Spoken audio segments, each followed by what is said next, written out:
So great question. I was living in New Orleans. It was 2015 actually, and I was connected with an entrepreneurial startup group. And this gentleman that was part of the group, he had actually patented the first disposable vape pen in California. And I was connected with him. I had just finished a government contract for the BP oil spill assessment, and was asking some questions. He was telling me all about the PhD that was out there doing some work on tweaking their CO2 solventless process, and showed up at their incubator, and he gave me this vape pen, and I consumed it and realized, wow, I'm getting high in a public space where everybody just sees water vapor and has no idea what's going on, and was asking some questions about SOPs and procedures, right? Standard operating procedures. He had none of that. And I was like, are you guys a legal business? He's like, yeah, we are. I was like, they don't require that? He goes, no, but that seems like a really good idea to have. And that was when I started on this quest to figure out how to help the industry. And by 2018, I found myself accidentally starting a business to provide the consulting services after having worked with ASTM International on standards development and several large companies in Canada to get their products exported to Canada, to Europe.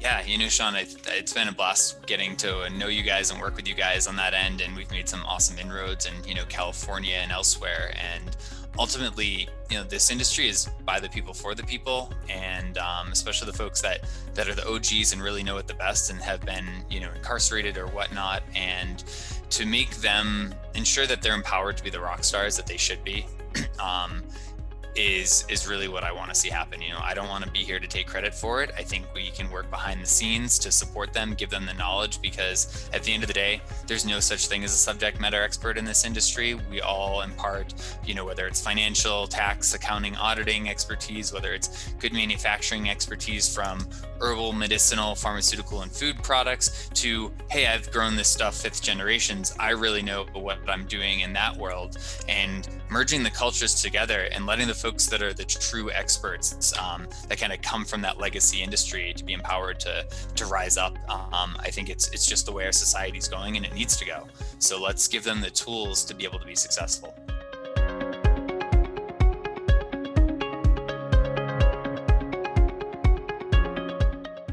I'd like to say that we provide pragmatic solutions.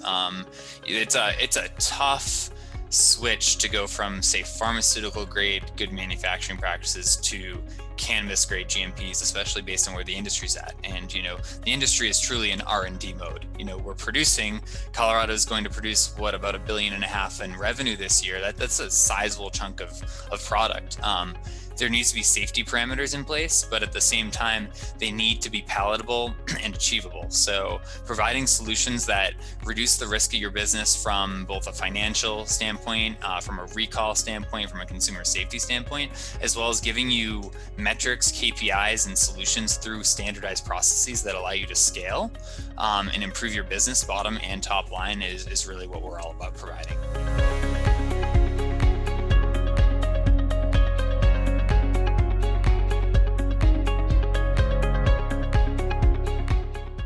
I would say I have done little studying relative to the experts, but I've reviewed the data, and Bovida is definitely leading the way in pioneering a lot of that research. And I would say the industry, probably more the connoisseurs recognize that, but obviously the industry is not caught up. And to your point, terpenes have an incredible modulating effect. And when folks go in and they smell the bud, they're not smelling the THC, they're not smelling the cannabinoids or the crystals, they're smelling the terpenes. And that's what really gives the true effect. That modulates and enhances your product. And that's what really is the difference between like your moonshine haze or your purple kush or, whatever, your Girl Scout cookies. And it's really overlooked these days. I think in terms of where it applies to GMP is back to setting specifications, and folks over dry their bud from a safety standpoint, because moldy weed is a major bummer, and that's a quick way to fail a test.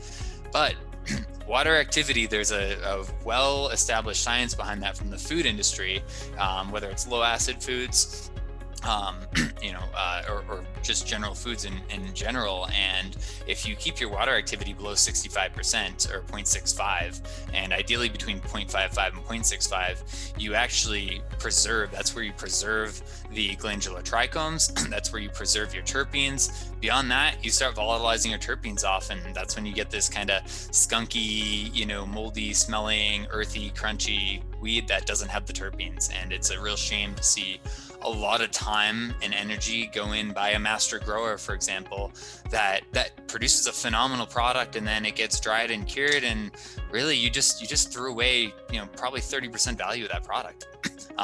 Let alone there's actually quantifiable weight loss too that you're losing. So it's a real opportunity for businesses that want to kind of lead the charge and actually grow and then cure and sell top-notch cannabis.